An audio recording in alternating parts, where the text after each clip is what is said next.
വിവാഹ സർട്ടിഫിക്കറ്റ് എവിടെ കിട്ടി? പോലീസ് സ്റ്റേഷനിൽ നിന്ന്. കാറിന്റെ സീറ്റിന്റെ അടിയിൽ ഒരു ഫയലും ഈ മാരേജ് സർട്ടിഫിക്കറ്റ് ഉണ്ടായിരുന്നുവെന്ന് സബ് ഇൻസ്പെക്ടർ പറഞ്ഞു. പുതിയ സബ് ഇൻസ്പെക്ടർ ശ്യാം എന്റെ കൂടെ ബിടെക്കിന് പഠിച്ച ആളാ. എന്റെ കല്യാണം കഴിഞ്ഞിട്ടില്ലെന്ന് അവനറിയാം. ഈ സർട്ടിഫിക്കറ്റ് കാണിച്ച് അവൻ എന്നെ ഒന്ന് ചോദ്യം ചെയ്യാൻ ശ്രമിച്ചു. കാര്യങ്ങളൊക്കെ ഞാൻ പറഞ്ഞു. ഏതായാലും അങ്ങനൊരു മുൻവിധി അവനുള്ളതിനാൽ അവനിത് സൂക്ഷിച്ചു വെച്ചു. വളരെ രഹസ്യമായിട്ടാണ് ഇത് തന്നത്. അപ്പൊ ഞാൻ കരുതിയതുപോലെ തന്നെ അമ്മ ഈ മാരേജ് സർട്ടിഫിക്കറ്റ് കണ്ടിട്ടുണ്ട്. അങ്ങനെയായിരിക്കും ആക്സിഡന്റ് ഉണ്ടായത്. ഏയ് അല്ല രവീന്ദ്ര, അമ്മ കല്യാണ സർട്ടിഫിക്കറ്റ് കണ്ടിട്ടില്ല, അത് ഉറപ്പാ. അതെങ്ങനെ ബ്രോയ്ക്ക് ഇത്ര ഉറപ്പ് പറയാൻ പറ്റുന്നേ? അമ്മ സർട്ടിഫിക്കറ്റ് കണ്ടിരുന്നെങ്കിൽ അമ്മയ്ക്ക് ബോധം വന്ന് കണ്ണു തുറന്ന ഉടനെ എന്നോടും കല്യാണിയോടും ഇങ്ങനെ പെരുമാറില്ലായിരുന്നു. അതും ശരിയാണ്. അല്ല ബ്രോ, അപ്പൊ ഇതും പ്രിയങ്കയുടെ ഗൂഢാലോചനയുടെ ഫലമായിട്ടാണെങ്കിലോ? സംശയമില്ലാതില്ല. പക്ഷേ അമ്മയുടെ കാറിൽ മറ്റൊരു വാഹനം ഇടിച്ചിട്ടല്ലല്ലോ ആക്സിഡന്റ് ഉണ്ടായത്. അല്ല ബ്രോ, സത്യത്തിൽ ഈ ആക്സിഡന്റ് എങ്ങനെ ഉണ്ടായെന്നുള്ള കാര്യം അന്വേഷിച്ചു? പ്രാഥമികമായൊരു അന്വേഷണം മാത്രമേ നടന്നിട്ടുള്ളൂ. എതിരെ വന്നൊരു വാഹനം റോങ് സൈഡിലായിരുന്നു എന്നാ നമ്മുടെ ഡ്രൈവർ പറയുന്നത്. അതിൽ നിന്ന് രക്ഷപ്പെടാൻ വേണ്ടി കാർ വെട്ടിച്ചപ്പോഴാണ് ഈ ആക്സിഡന്റ് ഉണ്ടായത്.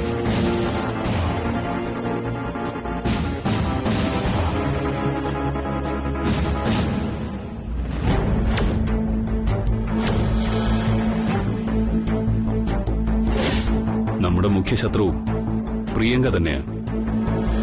ഇതിന്റെ പിന്നിൽ അവളുടെ കൈകളുണ്ടോ എന്ന് നമ്മൾ സംശയിക്കേണ്ടിയിരിക്കുന്നു. അത് തന്നെ ബ്രോ ഞാനും പറയാൻ പോയത്. ഇതിന്റെ പിന്നിൽ അവളുടെ ബുദ്ധിയുണ്ടോന്ന് അന്വേഷിക്കണം. ബ്രോ, എനിക്ക് സംശയം തോന്നാൻ കാരണം എന്താണെന്നറിയോ? ബ്രോ സ്ഥലത്തില്ലെന്ന് അവൾക്ക് വ്യക്തമായിട്ട് അറിയാം. അതറിയല്ലോ. തൃച്ചംബരത്ത് നടക്കുന്ന കാര്യങ്ങളെല്ലാം അവൾ അപ്പ അറിയുന്നുണ്ട്. പറഞ്ഞു കൊടുക്കാൻ നമ്മുടെ കൂടെ തന്നെ ഉണ്ടല്ലോ നമ്മുടെ ശത്രുക്കൾ.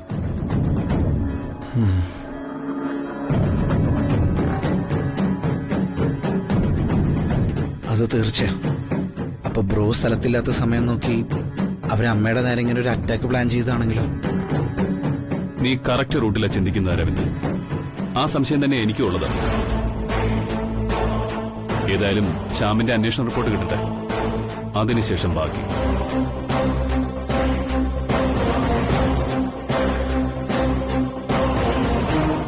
ഇതിന്റെ പിന്നിൽ പ്രിയങ്കയാണെന്നറിഞ്ഞാൽ പിന്നെ ബാക്കി ഞാൻ കൈകാര്യം ചെയ്തോളാം. മേലാൽ അമ്മയുടെ നേരെ ആക്രമണം നടത്താൻ അവൾ ഈ ഭൂമുഖത്തുണ്ടാവില്ല.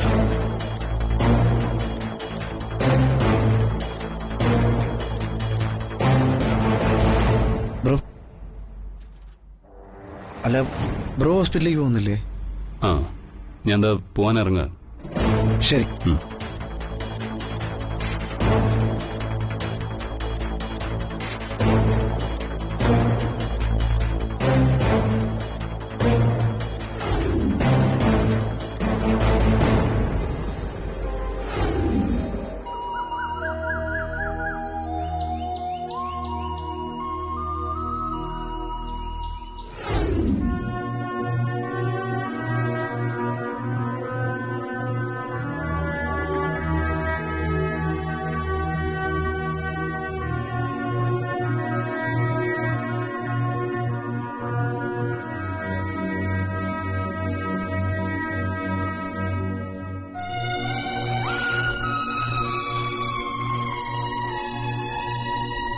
കല്യാണി, എന്താ നിനക്ക്? എന്നെ കാണുമ്പോ ഏതോ വെറുക്കപ്പെട്ടവനോട് എന്ന പോലെ പെരുമാറുന്ന എന്താ? എനിക്ക് മാഡത്തിന് ആഹാരം കൊടുക്കണം. കല്യാണി, മറുപടി പറയാതെ എന്റെ മുന്നിൽ നിന്ന് രക്ഷപ്പെടാൻ നോക്കണ്ട. നിന്റെ മനസ്സിലുള്ളത് എന്താണെന്ന് തുറന്ന് പറയുക. എനിക്കതറിയണം. എന്ത് കാരണം കൊണ്ടാണ് നിനക്ക് എന്നോട് ഈ പിണക്കമെന്ന്? ഞാൻ എന്ത് തെറ്റാ ചെയ്തേ? എനിക്ക് വലിയൊന്നിനോടൊരു പിണക്കവും ഇല്ല. ഞാനാ തെറ്റ് ചെയ്തത്. ഞാനാ മഹാപാപി. എന്ത് മഹാപാപം? നീ എന്തിനാ ഇങ്ങനെയൊക്കെ പറയുന്നത്? ഞാൻ കുറ്റം ചെയ്തവളാ. മാപ്പറിയിക്കാൻ പറ്റാത്ത തെറ്റാ ഞാൻ ചെയ്തത്.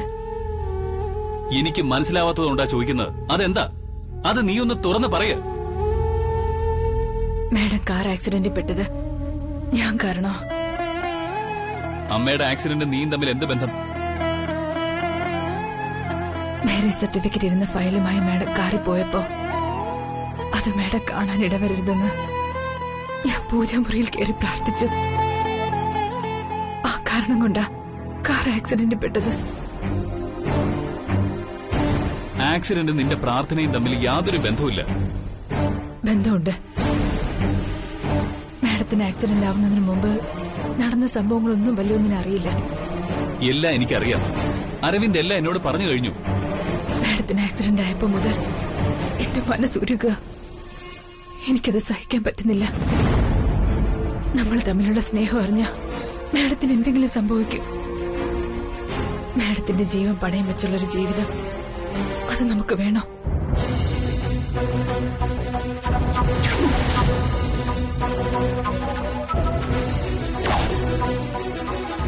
എനിക്ക് അഖില മാഡവും വേണം, വല്യൂഞ്ഞും വേണം. പക്ഷേ നമ്മുടെ സ്നേഹം മാഡത്തിന് സഹിക്കാൻ പറ്റില്ല.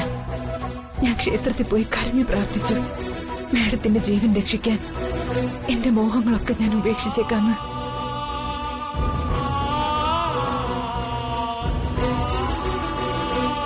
അങ്ങനെയാ മാഡം കണ്ണു തുറന്നത്. പക്ഷേ അമ്പലത്തിൽ വെച്ച് ഞാൻ സ്വാമിയെ കണ്ടു. സ്വാമി പറഞ്ഞത്, മോളുടെ എല്ലാ ചോദ്യങ്ങൾക്കുള്ള ഉത്തരം വരുന്ന പൗർണമിക്ക് ശേഷം മോൾക്ക് അനുഭവപ്പെടും. തീർച്ച. അതുവരെ പ്രാർത്ഥനയാണ് വേണ്ടത്. കണ്ണു തുറന്നപ്പോ മാഡം എന്നോട് കാണിച്ച് വാത്സല്യം, സ്നേഹം, ഇതൊക്കെ കണ്ടപ്പോ സ്വാമി പറഞ്ഞതുപോലൊക്കെ ഫലിക്കുമെന്ന് തോന്നി. എന്നാ നമ്മൾ തമ്മിലുള്ള ബന്ധം അറിഞ്ഞിട്ടുണ്ടാവുന്നുള്ള സംശയം എന്റെ മനസ്സിനെ പിന്നെയും പിന്നെയും വേദനിപ്പിക്കുക. കല്യാണി, നിനക്കെന്താ സമനില തെറ്റിയോ? എപ്പോ എന്ത് പ്രശ്നം ഉണ്ടായാലും നീ ഇങ്ങനെ നെഗറ്റീവായി മാത്രം ചിന്തിക്കുന്ന എന്തിനാ? ഇത് കേൾക്കുന്നതിന് സഹിക്കുന്നതിനൊക്കെ ഒരു അതിരുണ്ട്. അത് ഓർമ്മ വേണം.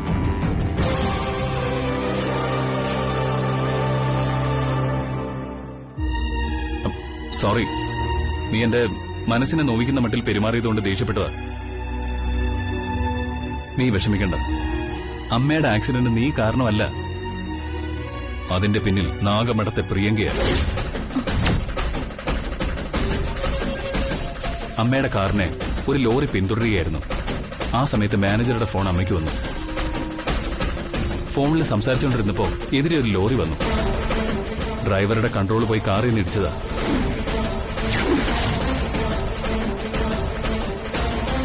സത്യാണോ വല്യൂ നീ പറയണേ? നിന്നെ ആശ്വസിപ്പിക്കാൻ വേണ്ടി പറയുന്നതല്ല, ഇതാണ് സത്യം. ഇതെല്ലാം പോലീസിൽ നിന്ന് അറിഞ്ഞതാ. എന്റെ കോളേജ് മേറ്റായ എസ് ഐ. നമ്മുടെ വിവാഹ സർട്ടിഫിക്കറ്റും മറ്റു ഫയലുകളും തിരികെ കിട്ടി. അതമ്മ കണ്ടിട്ടുമില്ല. അത് കാണാനിടവരാതെ അമ്മ എന്നെ നിന്നെ അനുഗ്രഹിക്കുന്ന ഒരു ദിവസം വരും. അതിനി അധികം ദിവസങ്ങളില്ല. മാഡത്തിന് ആക്സിഡന്റ് പറ്റിയപ്പോ എന്റെ മനസ്സാകെ തകർന്നു. അതുകൊണ്ടാ ഞാൻ വല്യൂ എനിക്ക് മാപ്പ് തരില്ലേ? പ്ലീസ്.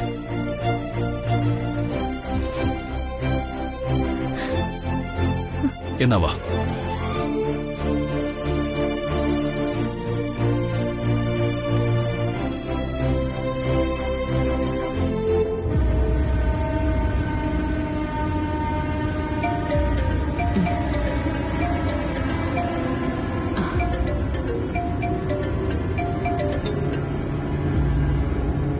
ഹലോ, എന്താണ് പ്രിയങ്ക മാഡം? ശബ്ദത്തിന് ചെറിയൊരു പതർച്ചയുണ്ടല്ലോ. പ്രൈവറ്റ് നമ്പർ എന്ന് കണ്ടപ്പോ ഇതാരാണെന്ന് സംശയിച്ചു അല്ലേ? സംശയിച്ചു, പക്ഷെ ഇപ്പൊ അത് മാറി. ഇടയ്ക്കിടയ്ക്ക് ഗംഗയെ വിളിച്ച് ഭീഷണിപ്പെടുത്തുന്ന ബ്ലാക്ക്മെയിലർ അല്ലേ നീ? അത് സൂപ്പർ, കൊള്ളാം. അപ്പോ നീ ഗംഗയെ പോലെ ബോധമില്ലാത്തവളല്ല.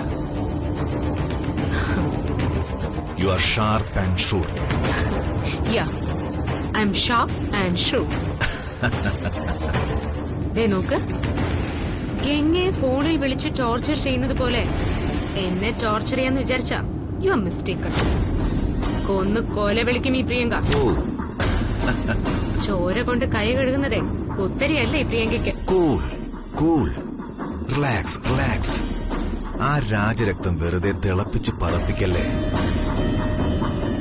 ഗംഗ മുട്ടോളം ചാടിയാൽ നീ ചാടുന്നത് ചട്ടിയോളം. നമ്മുടെ ഒരു പഴഞ്ചൊല്ല, ആദ്യം നീയൊന്ന് അടങ്ങ്, എന്നിട്ട് ഞാൻ പറയുന്നത് കേൾക്ക്. Just shut up. എനിക്ക് മനസ്സില്ലെങ്കിലോ? Who the hell are you, man? ഒരു ഫോണിന്റെ നിഴലിൽ പതുങ്ങിയിരുന്ന് സംസാരിക്കാൻ ഏത് ഭീരുവിനും പറ്റും. നിനക്ക് ഉയരും ഉശിരും ഉണ്ടെങ്കിൽ നേർക്കുനേർ വന്ന് സംസാരിക്കുക. ഞാൻ കണ്ടിട്ടുള്ള ആണുങ്ങൾ അങ്ങനെയാണ്. നീ ആണും പെണ്ണും കെട്ട ജന്മമാണെന്ന് ഞാൻ കരുതും. ധൈര്യം എന്ന് പറയുന്നതേ അങ്ങാടിയിൽ കിട്ടുന്ന സാധനമല്ല, ആണിന്റെ ചങ്കിനകത്ത് ഉറഞ്ഞുണ്ടാവുന്നൊരു സംഭവം. നിനക്കതില്ല. I pity you, that's all. നിന്റെ പ്രഭാഷണം കൊള്ളാം, എനിക്കിഷ്ടപ്പെട്ടു. പക്ഷെ നീ പറയുന്നതിൽ ഒരു ചെറിയ തിരുത്തുണ്ട്. ധൈര്യമെന്ന് പറയുന്നത് വെറും വിഡ്ഢിത്തരമല്ല പ്രിയങ്ക. ദേ നോക്ക്, രാമായണത്തിൽ വരെ ബാലിയെ സാക്ഷാൽ ശ്രീരാമൻ മറഞ്ഞു നിന്നാ കൊലപ്പെടുത്തിയത്. എന്നുവെച്ച് ഞാൻ സദ്ഗുണസമ്പന്നനായ രാമനോ നീ അതിശക്തനായ ബാലിയോ ആണെന്ന് കരുതരുത്. അതൊക്കെ വെറുതെയാ. നീ വെറും Just shut up. നിന്റെ രാമായണവും ഭാഗവതവും കേൾക്കാൻ എനിക്ക് സമയമില്ല. Now you tell me, എന്തിനാ ഇപ്പൊ നീ എന്നെ ഫോണിൽ വിളിച്ചത്? അത് പറയാ. പറയാം കൂൾ ഡൗൺ. അഖിലാണ്ടേശ്വരി മാഡത്തിന് സംഭവിച്ചത് ആക്സിഡന്റ് ആയിരുന്നില്ല. That was A well planned murder attempt. നിന്റെ പ്ലാൻ, നിന്റെ മാത്രം വൃത്തികെട്ട പ്ലാൻ ആയിരുന്നു അത്. Yes, that was my plan. അതിന് നിനക്കെന്താ വേണ്ടത്? അഖിലയുടെ മനസാക്ഷി സൂക്ഷിപ്പുകാരനാണോ നീ എന്നോടിത് ചോദിക്കാൻ? അത് പറയുന്നത് പിന്നീട്. ഇപ്പോഴൊന്നു മാത്രമേ അവസാനമായി നിന്നെ ഓർമ്മപ്പെടുത്താനുള്ളൂ. നീ പൊയ്ക്കൊണ്ടിരിക്കുന്ന റൂട്ട് ശരിയല്ല. You have crossed all the limits and you have crossed the red signal. ഓലക്കയുടെ മൂടാണ്. റെഡ് സിഗ്നൽ അല്ലടാ. ചിലപ്പോ റോഡ് ക്രോസ് ചെയ്ത് ഞാൻ നിന്റെ നെഞ്ചിലും വണ്ടി കയറ്റും. നേർക്ക് നേരെ വരാൻ ധൈര്യം ഇല്ലാത്തവനാ തെറ്റുതിരുത്താൻ വരുന്നത്. നിനക്ക് ധൈര്യം ഉണ്ടെങ്കിൽ ആദ്യം നീ എന്റെ മുന്നിൽ വാ, എന്നിട്ടാവാം പേച്ചൊക്കെ. അല്ലെങ്കിൽ നീ എവിടെയാണെന്ന് പറ, ഞാൻ അങ്ങോട്ട് വരാം നിന്നെ കാണാൻ. സോറി, ഇനി നിനക്ക് ഇങ്ങോട്ട് വരാനുള്ള സമയമില്ലല്ലോ പ്രിയങ്കേ.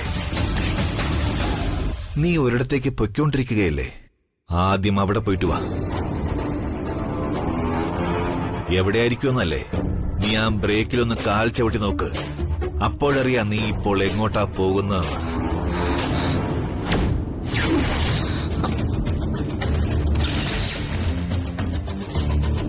My God, you cheat!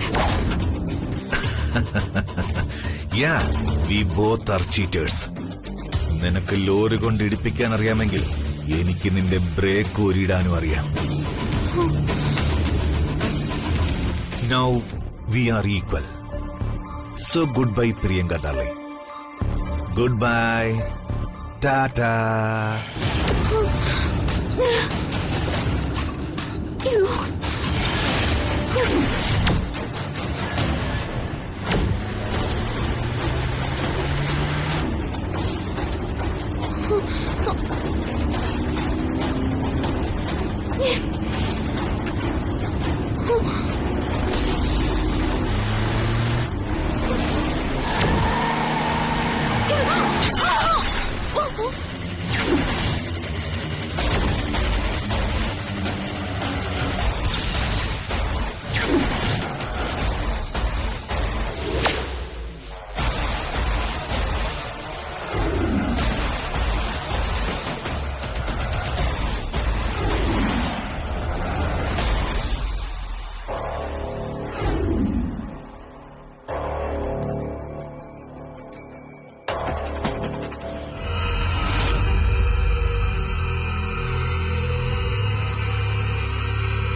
ആരാ ബ്ലാക്ക് മെയിലർ? എന്നെ ടോർച്ചർ ചെയ്യാൻ വിളിക്കാം. ഇവിടെ വരാമെന്ന് പറഞ്ഞിട്ട് ഫോൺ ചെയ്യുന്നു. ഡോക്യുമെന്റ്സ് എല്ലാം അഖിലാണ്ടേശ്വരിക്ക് അയച്ചു കൊടുക്കും അത്ര. അഖില ഇപ്പൊ ഹോസ്പിറ്റലാണെന്ന കാര്യം ഇവനറിയില്ലേ? ഹലോ, എന്ത് വേണം? ഇവിടെ വെയിറ്റ് ചെയ്യാൻ പറഞ്ഞിട്ട് ഇപ്പൊ എന്ത് കാര്യത്തിന് നിങ്ങൾ എന്നെ ഫോൺ ചെയ്യുന്നേ? എന്താ ഗംഗേ, നിന്റെ ശബ്ദത്തിന് എന്താ ഒരു ഗൗരവം? എന്നെ കാണാൻ പറ്റാത്തതിന്റെ ദേഷ്യമാണോ? നിന്റെ പേടിയൊക്കെ മാറിയോ? എനിക്കാരെയും പേടിയില്ല. നിങ്ങളെ പേടിക്കേണ്ട കാര്യം എനിക്കില്ല. നിങ്ങൾ ആരാ? എന്റെ രക്ഷകർത്താവോ? ദേ നോക്ക്, ഇനി എന്നെ ഭീഷണിപ്പെടുത്താൻ വന്ന എന്റെ വേറൊരു മുഖമായിരിക്കും നിങ്ങൾ കാണാൻ പോകുന്നത്. ഗംഗേ, എന്തു പറ്റി നിനക്ക്? അഹങ്കാരം ഒരു മൂർഖനെ പോലെ ഫണം വിരിച്ചാടുകയാണല്ലോ. നിങ്ങൾ കുറെ എന്നെ ഭീഷണിപ്പെടുത്തി. ഇനി എന്നെ വരട്ടാനെന്ന് പറയണ്ട. ഡോക്യുമെന്റ്സ് അഖിലയുടെ കയ്യിൽ കൊടുക്കുമെന്നായിരിക്കും പറയാൻ പോകുന്നത്. കൊടുത്തോ? അഖില ഇപ്പൊ ഹോസ്പിറ്റലില. ഓ, അഖില മാഡം ഹോസ്പിറ്റലിൽ കിടക്കുന്നതിന്റെ അഹങ്കാരത്തിൽ വിളിച്ച് പറയുന്നതാണ്. അത് കൊള്ളാം. അതവിടെ നിൽക്കട്ടെ. ഞാനിപ്പോ നിന്നെ വിളിച്ചത് നീ അഖില മാഡം കിടക്കുന്ന ഹോസ്പിറ്റലിലേക്ക് ഉടനെ പോകണം. ഞാൻ ഹോസ്പിറ്റലിലേക്ക് പോകണമെന്ന് പറയാൻ നിങ്ങൾക്ക് എന്ത് കാര്യം?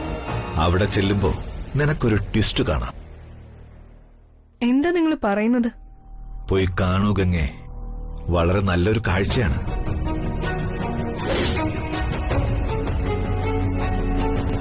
ഹലോ ഹലോ, ഛേ.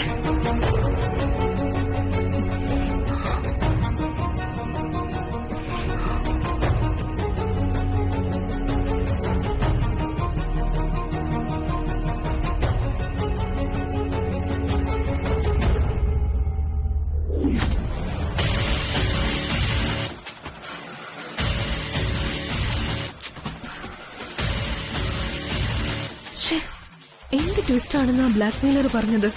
ഒന്നും മനസ്സിലാവുന്നില്ലല്ലോ. ഗംഗേ, അഖിലയുടെ അടുത്ത് എല്ലാവരും നിൽക്കുന്നു. നീ മാത്രം ഇവിടെ വന്ന് ആരെ നോക്കി നിൽക്കുക? ആന്റി, ആ ബ്ലാക്ക് മെയിലർ എന്നെ ഇപ്പൊ ഫോൺ ചെയ്തിരുന്നു.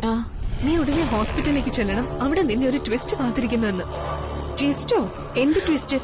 എനിക്കറിയില്ല ആന്റി, അതാ ഞാൻ നോക്കിക്കൊണ്ടിരിക്കുന്നത്. ഗംഗേ, ട്വിസ്റ്റും ഇല്ല, ഒരു മണ്ണാങ്കട്ടയുമില്ല. അഖിലയെ ഡിസ്ചാർജ് ചെയ്തിരിക്കുക. നീ അഖിലയുടെ അടുത്തേക്ക് പോ. നിന്റെ അധികാരവും അവകാശമൊന്നും ആർക്കും വിട്ടുകൊടുക്കരുത്. നീ മാറി നിൽക്കുമ്പോഴാ നിന്റെ അവകാശത്തിൽ മറ്റുള്ളവർ കൈവയ്ക്കുന്നത്. നീ വാ വാ.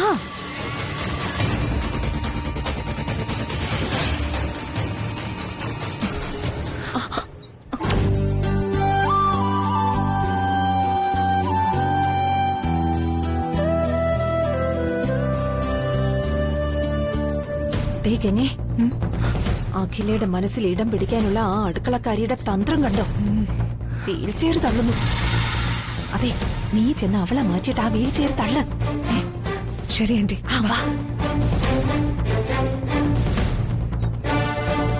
നിൽക്ക്. ആന്റിയുടെ വീൽ ചെയർ ഞാൻ തള്ളിക്കോളാം, നീ മാറി.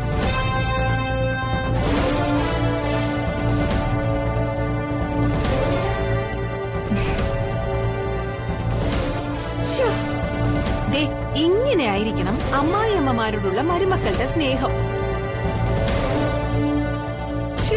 ഇത് കാണുമ്പോഴുണ്ടല്ലോ സന്തോഷം കൊണ്ട് എന്റെ കണ്ണു നിറയുന്നു. വാ പോവാ, വാ.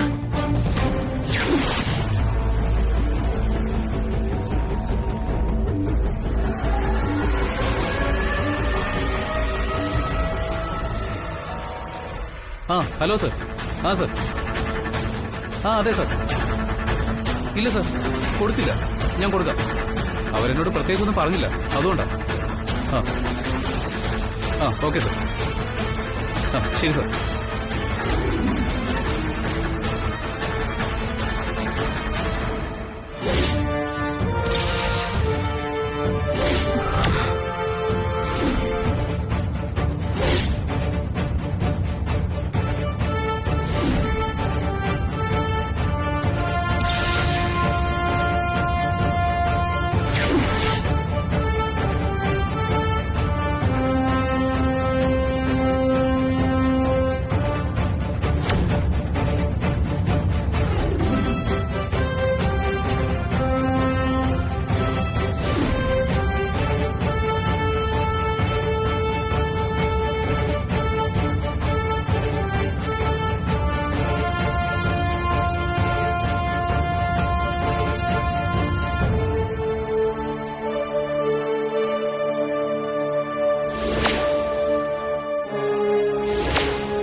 അവിടെ ചെല്ലുമ്പോ നിനക്കൊരു ട്വിസ്റ്റ് കാണാം. വളരെ നല്ലൊരു കാഴ്ചയത്.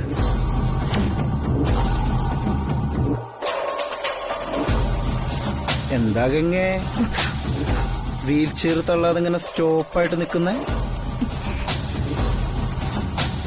എന്തു പറ്റി? കൈ ഒഴഞ്ഞോ? ഏയ്, അത് സ്റ്റോപ്പ് ആയതൊന്നുമല്ല. ഏതോ ഒരു പേഷ്യന്റിനെ കൊണ്ടുവന്ന് ബ്ലോക്ക് ആക്കിയത് കണ്ടില്ലേ? പിന്നെ എങ്ങനെയാ മുന്നോട്ട് പോകുന്നേ? എതിരെ വീൽ ചെയറിൽ വന്ന ഏതോ ഒരു പേഷ്യന്റിനെ കണ്ട് ഗംഗയുടെ മുഖം എന്താ വിളർന്ന്?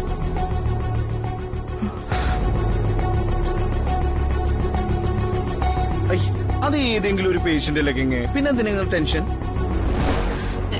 ടെൻഷനോ?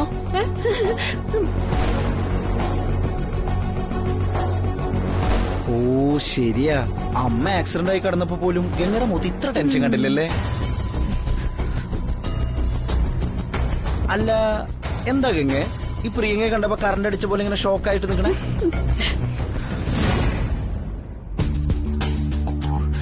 ഏയ് അങ്ങനെയൊന്നുമില്ല. ഞാൻ എന്തിനും ഇവിടെ കണ്ട് ഷോക്ക് ആവണം? ഗംഗയെ ഇപ്പൊ കണ്ട അബ്നോർമൽ തോന്നൂ. ഏതെങ്കിലും ഒരു പേഷ്യന്റിനെ ആരെങ്കിലും കണ്ട ഇങ്ങനെ മനോനില തകരൂ?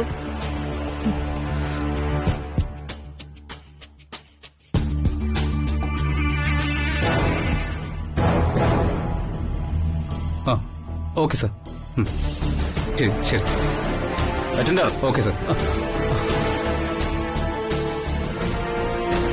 ഡിസ്ചാർജ് ചെയ്തു പോകുന്ന പേഷ്യന്റിന്റെ വഴി ബ്ലോക്ക് ചെയ്ത് ഫോൺ ചെയ്യുന്നോ ഇഡിയറ്റ്?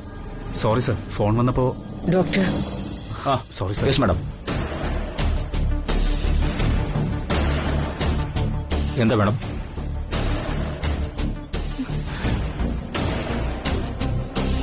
അവൾക്ക് എന്തു പറ്റി? കാർ ആക്സിഡന്റാ. ബ്രേക്ക് ആരോ കട്ട് ചെയ്തതാ. കാർ ഓടിച്ച് ബ്രേക്ക് ഇല്ലാതെ എവിടെയോ കൊണ്ടുവന്നിടിച്ച്.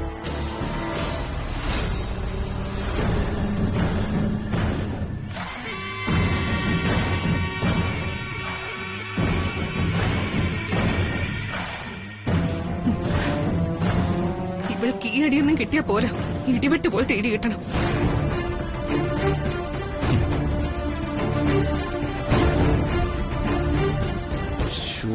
ഇത്ര കടുത്ത വാക്കൊന്നും പറയല്ല ഗംഗേ.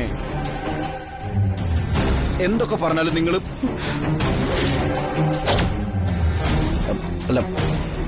അല്ല ആ കുട്ടി നിന്റെ കല്യാണം മുടക്കി എന്നുള്ള കുറ്റം മാത്രമല്ല അവള് ചെയ്തുള്ളൂ.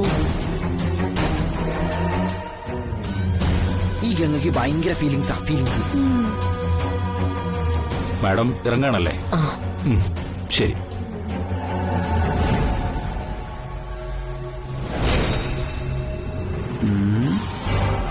എന്താ അങ്ങോട്ട് നോക്കണേ? എന്താ അരവിന്ദ് ഇങ്ങനെയൊക്കെ പറയുന്നേ? അപ്പൊ ആരായാലും ഒന്ന് നോക്കിപ്പോയില്ലേ? വേഗം ആവട്ടെ, സമയം പോകുന്നു. മുഹൂർത്തത്തിന് മുമ്പ് വീട്ടിൽ കയറേണ്ടല്ലേ? മുഹൂർത്തം? അല്ല, ചേച്ചിയെ പെട്ടെന്ന് വീട്ടിലെത്തിക്കണമെന്ന് ഞാൻ വിചാരിച്ചുള്ളൂ.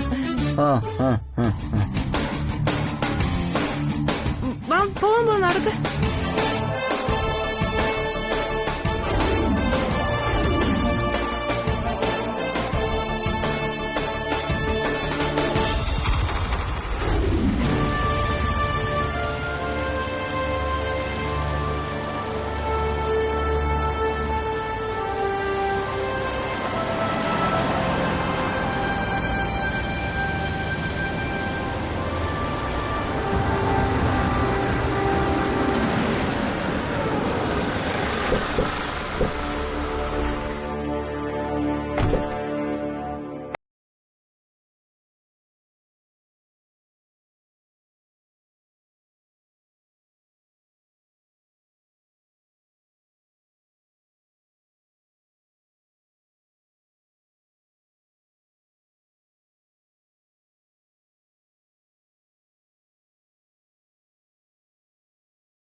ഓഹോ, ചേച്ചിക്ക് ആക്സിഡന്റ് ആയെന്ന് കേട്ടപ്പോ മുതല് ഞാനൊക്കെ അനുഭവിച്ച ഒരു ടെൻഷൻ.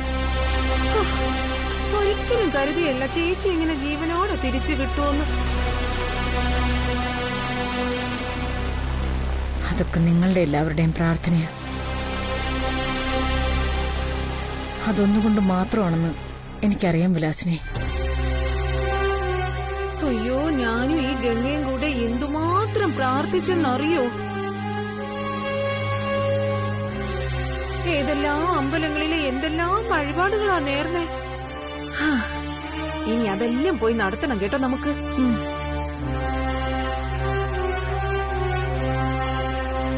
നിങ്ങളെല്ലാവരും എനിക്ക് വേണ്ടി ഒത്തിരിയേറെ കഷ്ടപ്പെട്ടു. അതെല്ലാം ഞാൻ നന്ദിയോടെ മനസ്സിൽ സൂക്ഷിക്കും. അതിലുപരി ഞാനിന്ന് ജീവിച്ചിരിക്കുന്നത് ദൈവത്തിന്റെ കരുണ ഒന്നുകൊണ്ട് മാത്രം.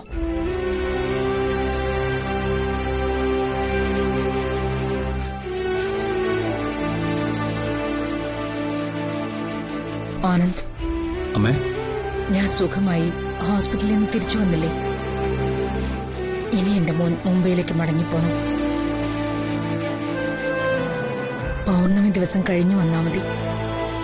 അമ്മയുടെ ഭയം എനിക്ക് മനസ്സിലാവും. പക്ഷേ ഇനി ആപത്തൊന്നും വരില്ലമ്മേ. അമ്മ ധൈര്യമായിട്ടിരിക്കുക. മോനെ, ഞാൻ പറയുന്നു ഒന്ന് കേക്ക്. അമ്മേ, ഞാൻ പറയുന്നത് അവിവേകമാണെന്ന് കരുതരുത്. അമ്മ അല്പം മുമ്പ് പറഞ്ഞില്ലേ, ദൈവത്തിന്റെ കരുണ കൊണ്ട് മാത്രമാണ് അമ്മ ജീവിച്ചിരിക്കുന്നതെന്ന്. ആ ദൈവത്തിന്റെ കരുണ നമുക്ക് എല്ലാവർക്കും ഉണ്ടാവും. ഇനി ആർക്കും ഒന്നും വരില്ല. എനിക്ക് എന്റെ അമ്മയെ വിട്ടുപോകാൻ പറ്റില്ല. അമ്മ പരിപൂർണ സുഖം പ്രാപിക്കുന്നതുവരെ ഞാൻ അമ്മയുടെ കൂടെ എപ്പോഴും ഉണ്ടാവും.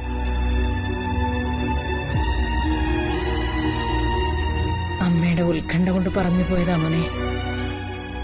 എന്തായാലും എല്ലാവരും അടുത്ത പൗർണമി വരെ വളരെ സൂക്ഷിക്കണം. ശരിയമ്മേ, ഞങ്ങളുടെ കാര്യം അമ്മ നോക്കണ്ട. അമ്മ ഇനി അമ്മയുടെ ശരീരം ശ്രദ്ധിക്കുക, അത്രേ ഉള്ളൂ. എനിക്കെന്ത് ഭയം? ഒരു ഭയവും ഇല്ല. കാരണം എന്നെ നോക്കാൻ ദേ നിൽക്കുന്ന കണ്ടില്ലേ എന്റെ കല്യാണി.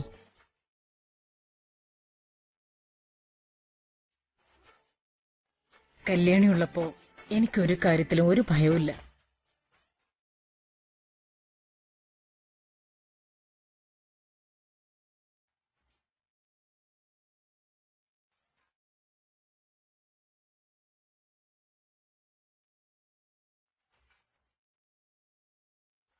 എന്താ അങ്ങ് ദൂരെ മാറി നിൽക്കുന്നത്? എന്റെ അടുത്തേക്ക് വാ.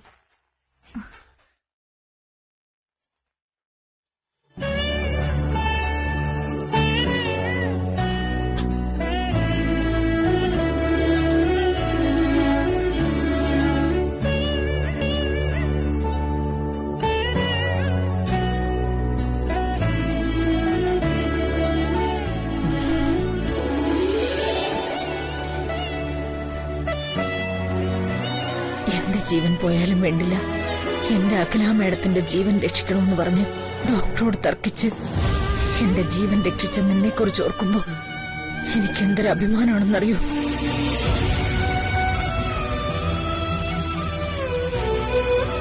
ഒരമ്മയ്ക്ക് പോലും ഒരിക്കലേ ജീവൻ നൽകാൻ കഴിയൂ. നീ എത്ര വട്ടം എനിക്കെന്റെ ജീവൻ തിരിച്ചു നൽകി കല്യാണി.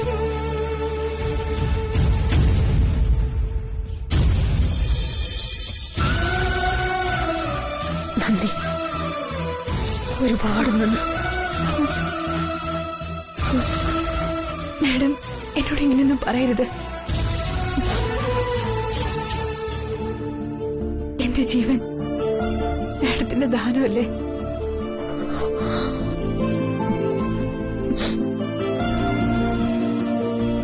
നിനക്ക് നല്ലതേ വരൂ.